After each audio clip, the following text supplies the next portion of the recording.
Hello and welcome to Education in Focus, powered by Chalkboard News. I'm Dan McCaleb, Vice President of News and Content at the Franklin News Foundation, which publishes chalkboardnews.com. Chalkboard is a news website dedicated to issues related to K through 12 education, and joining me again today will be Chalkboard's K through 12 editor, Brennan Clary. How are you, Brennan? I'm doing well, Darren. How about yourself? I am doing well, thank you. Brennan, we are recording this on Monday, September 11th. Interesting story. In Illinois, there's a battle over a school choice program which expires at the end of this year.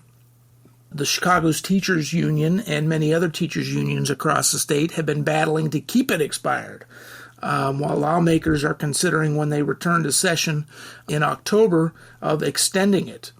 The interesting twist here is that the Chicago Teachers Union president, Stacy Davis Gates, who has been vocal against the Invest in Kids program, as it's called, against extending Invest in Kids, it was revealed in recent days that she sends her oldest son to a Christian private school in Chicago. Critics of Davis Gates pounced, essentially saying she's being hypocritical in her views about Invest in Kids, and two, about sending her child to a private school when she opposes scholarship-like programs that would allow lower-income families to also send their children to private schools. Update us on what's going on here. So, essentially, Chicago Teachers Union president, as you mentioned, President Stacy Davis Gates has been outspoken against school choice programs. And so it was, with some satisfaction that her critics found out that she was sending her own son to a Catholic school in the city. And she actually gave an interview to the Chicago Sun-Times, or to WBEZ Chicago, which was printed in the Chicago Sun-Times.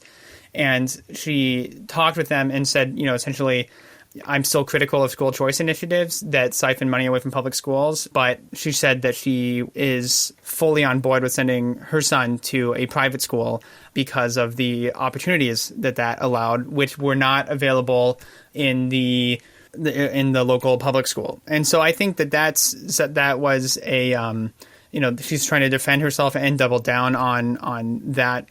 But, you can see it pretty easily how critics of this and those who support school choice, they might say, this is why we need school choice initiatives, so that students can, take money with them to a school that better fits their needs. And, if you don't have the means to be able to put your child into a private school, then how do they get those kind of opportunities, right? And so if you have some of that funding that lets them go to a school of their choice that has, she cited in her interview with WBEZ, the fact that their local public school does not have a newspaper. It doesn't have, some of these web design classes or student council, and it doesn't, have sports opportunities. And, so her son plays soccer, she told WBEZ. And so it's one of those things of like, well, if you're able to send your son to a private school, I could see the argument that critics or advocates of school choice would make, that you should be able to send your kid to a school that has those things, right? So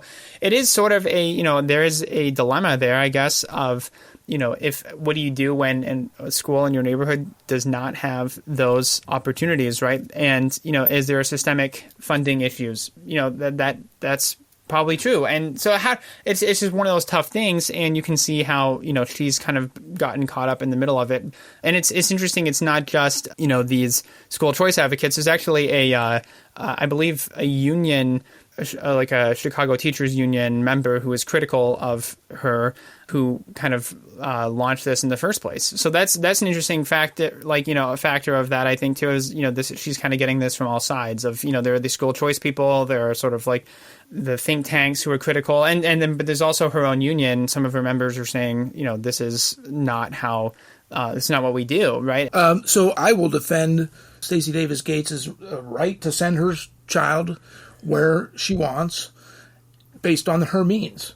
We reported that she makes $150,000 in base salary. Obviously, her and her husband have the means to decide against sending their child to their local public school, as you mentioned, because of certain opportunities that don't exist there, and to send them to the private school of their choice. Nothing wrong with that, except the hypocrisy of it. She has the means. She and her husband make enough money to send their child to a private school. Other people in her district, in her area, in her neighborhood, don't have that means. That's what the Invest in Kids program is about. People can donate their own personal money from their own personal wealth to this program in exchange for a tax break, which does not take funding away from public schools. So other kids, lower income kids from families that are not as fortunate as hers family is, can make the right decision to send their child to the school of their choice. I think personally the criticism is well warranted.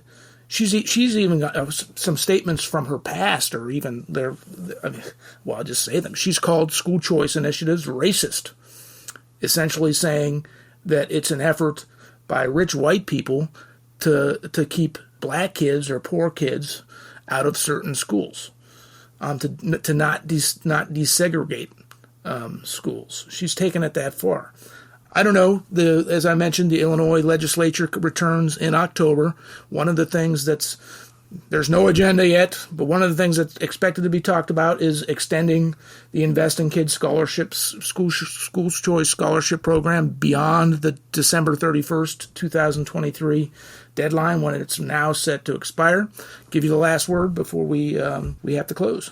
Yeah, I just want to. So I said that the guy who broke the story, John Kugler is his name. Kugler. He's no longer currently with the union. So I kind of misspoke there. He was terminated from the Chicago Teachers Union in 2021, and he's been critical of the current leadership. But he actually said that he wanted his kids to go to a neighborhood high school, and he actually took the time to start a water polo team there. So it's like one of those things is where he seemed to put his energy and his time where his mouth was, and said like I'm going to support this. And so yeah, I think what you're saying is true, and this is where a lot of this energy is coming from against Davis Gates is sort of the hypocrisy that you mentioned, and that's why it's becoming sort of a national story. Thank you, Brennan, but that's all the time we have. Listeners can keep up with this story and all stories related to K-12 education at chalkboardnews.com.